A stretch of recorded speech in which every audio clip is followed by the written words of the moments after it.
Hello all YouTubers, I am the Weather Dude. Welcome back to my YouTube channel. Thank you all for tuning back into this presentation for September 28th, 2019. I have finally done it. I have finally come out with my first fall 2019 forecast for this video, and I hope to do a second one maybe sometime around mid-fall, but we'll see. And I'm also going to be getting out my October 2019 video, or the forecast for October 2019 out very soon, hopefully.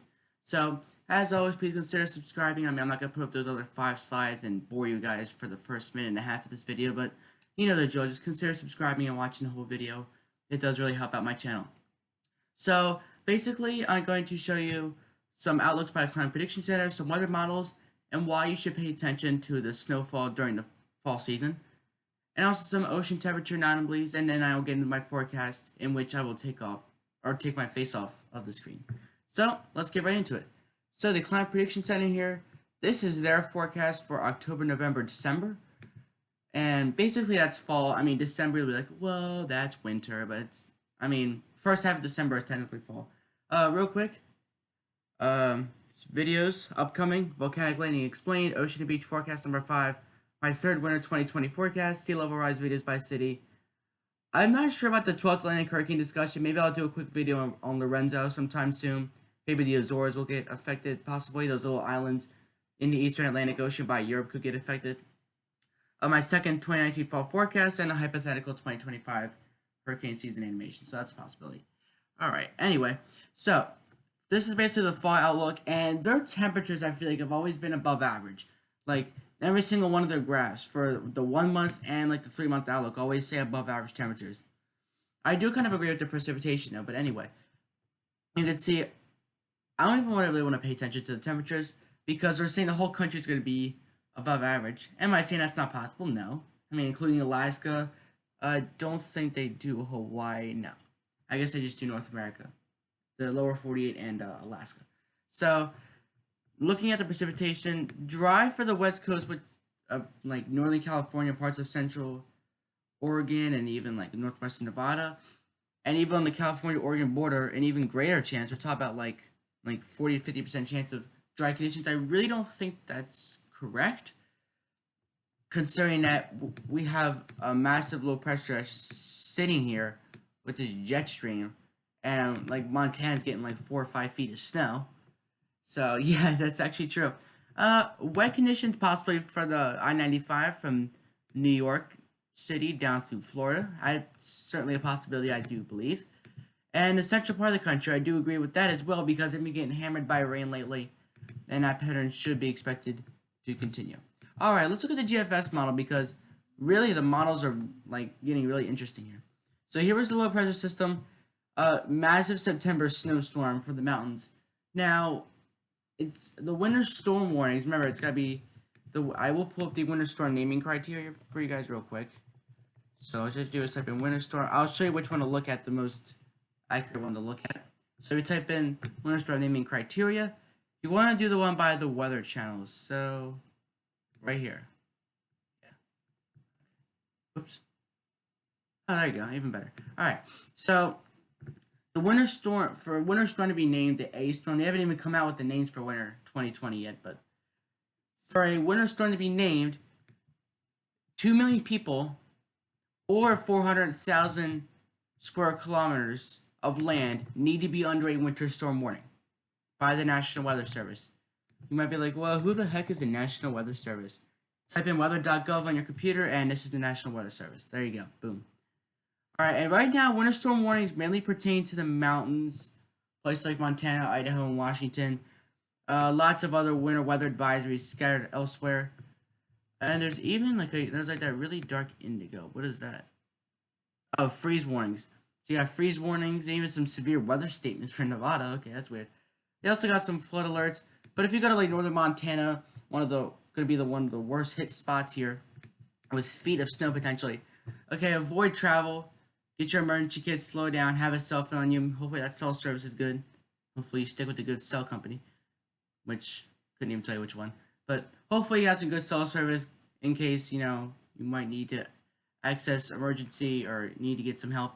Keep the flashlights handy and watch out for downed trees and power lines. That seems to be, like landslides and, it's a very, very sad thing what they can do. But winter storm warnings are out places like Great Falls and Helena, and they're gonna get a lot of snow. If you go to Great Falls, right here, go to Great Falls, Montana, and you can see right here, snow, heavy snow. Okay, that's a lower elevation area, so they're gonna get about a foot, maybe a foot and a half, but that's beside the point.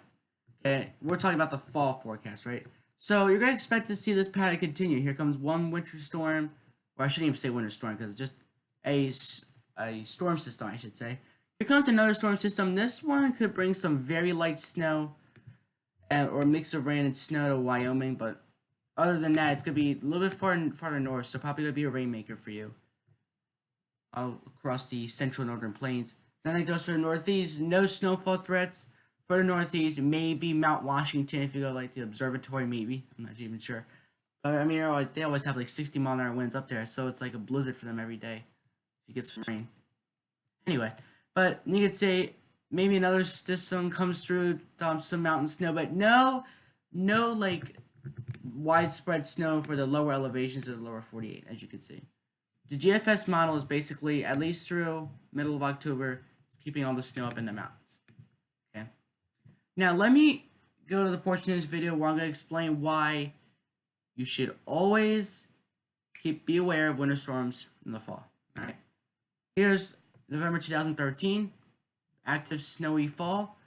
Here's now the sea surface temperature. Not only the correlations are just like it's just very similar. You don't notice too much of a difference, except for the fact that much of the northern Pacific is warmer, and that can allow some jet streams to dig down the eastern United States. It's a possibility.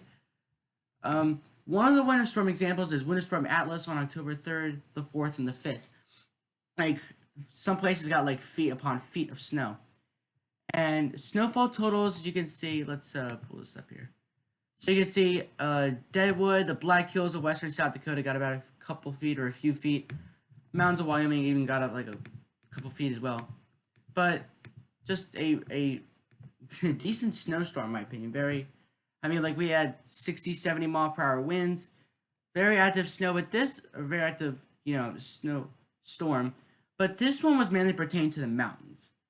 Now, the one that came at the end of November, this is Winter Storm Boreas. Okay. And this is this came November 23rd to the 26th of 2013. First, it started out dumping, usually, as it starts out. Sierra Nevada even got like a foot or two. You got some, your usual 20, 40-inch snowfall totals in the Rockies. But then it moved to the east. And literally, not just to the east, but literally, actually in the eastern United States. And it dumped some pretty heavy snow. Northern Michigan got about a couple feet out of it. Western Michigan even got like 1 or 2 feet. But just a point here, look at this. Tennessee got some snow. Northern Georgia got snow. Even northern North Carolina got an inch or two. Northern Georgia got about 1 to 3 inches. But never really made it to I-95 corridor, but that's beside the point. Okay. Widespread 1 foot plus totals across the interior Northeast in November. So that's really, really extraordinary. So, and we could have a season similar. Who knows? Okay. So some got to watch. I'm assuming these are pictures. Yes, from Winter Storm Boreas. Okay, and you can see. Look at this. Leaf partially in snow. I do not know exactly where that is. That is a red leaf, but probably somewhere in the south. Because it doesn't look like that much snow. So probably somewhere in the southern portion. Alright, so I'm going to show you my forecast real quick, and then I guess I'll just wrap this video up, so my face will be removed from the screen, so let's get to my forecast. Hello all YouTubers, you have reached the winter, my forecast of the fall of 2019 forecast. Alright, so, as you can see, I am going to pull up my temperature outlook first, just to show where it's going to be cold and where it's going to be warm possibly. So, the northern part of the country could be slightly below average, especially parts like the Northeast and in northern plains, even parts of the Rockies where they're getting smashed with mountain snow right now. Southwest congestion is going to get down here, so maybe the Southwest might stay a little bit warm. And there could be a tropical system in the Pacific that may come up from the south, maybe pumping some warm and moist air into the Southwest. So But I mean, actually, it's one storm. But should that pattern continue, maybe into November, we could have some warmer temperatures there. From the warmer Pacific, it's going to influence some warmer temperatures. Southeast, it's just been warm and dry, and that pattern just doesn't look like it's going to break anytime soon. As a matter of fact, let's actually go to the Climate Prediction Center. Google Climate Prediction Center, CPC. You can always have to type in, and I'm going to pull up the drought monitor here. Okay, look how much of the United States is in drought. I mean, you can just see it. It's just really like a lot, and just the east, like even the eastern United States now, southeast, that's no shock. I mean, they've been dry for a while. But even like the northeast and the mid-Atlantic and parts of the Midwest, Texas is just getting it even worse though. I mean, Imelda didn't really, move in like they thought it would. I mean, Imelda came on shore. It was really, really slow. Maybe they thought it could influence some rain, but instead it just took a track. Still slow, but took a track like this, skirted eastern Texas, and just didn't take that westerly track to provide central Texas and western Texas with much rain.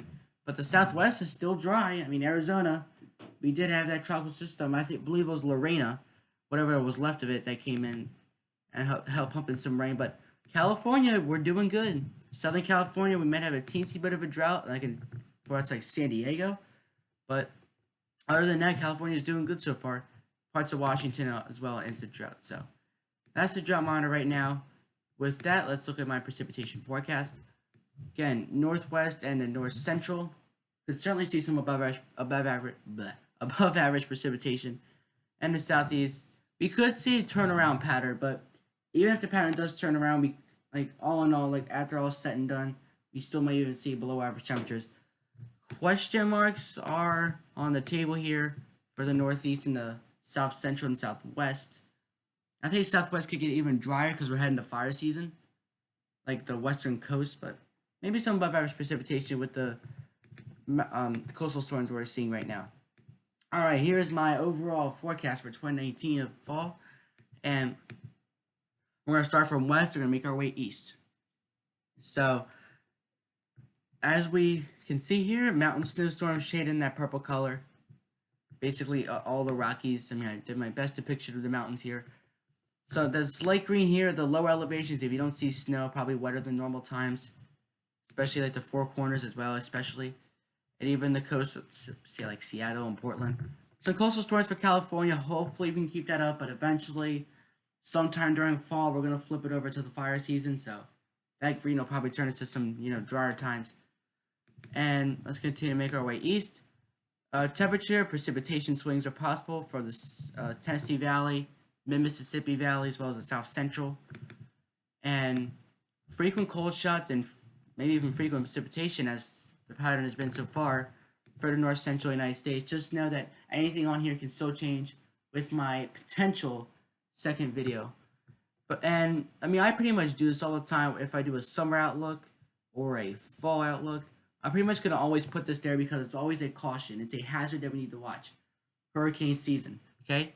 And you're like, well, why didn't you shade up here in red? Because southeast, this is the spot that typically sees the most hurricanes during fall.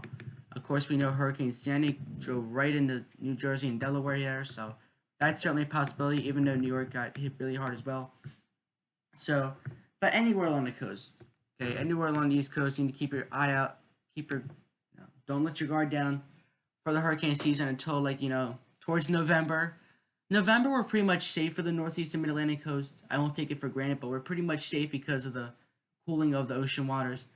But really, the Carolinas down through Florida and Texas, you really got to watch for the fall hurricane season. Some storms later in the season, possibly for the Mid-Atlantic, Carolinas up through Pennsylvania. Maybe some delayed fall, maybe the foliage, maybe even the warmer temperatures, maybe, for parts of coastal New England and southern New York and northern Pennsylvania. Then maybe up in the Green and White Mountains in Caribou, Maine and Syracuse, we could see some snow very late in the fall, but gonna be a little bit delayed up there in the Northeast. So that's it for today's video. I hope you guys enjoyed. That is my fall 2019 outlook. Again, hopefully I can do a second one. And if you want to know what kind of videos I'm doing in the future and you forgot, just refer back to the first minute or two of the video. So, that's it for today's video. Hope you guys enjoyed. I am the Weather Dude, Signing off. Till next time. Catch you guys next video.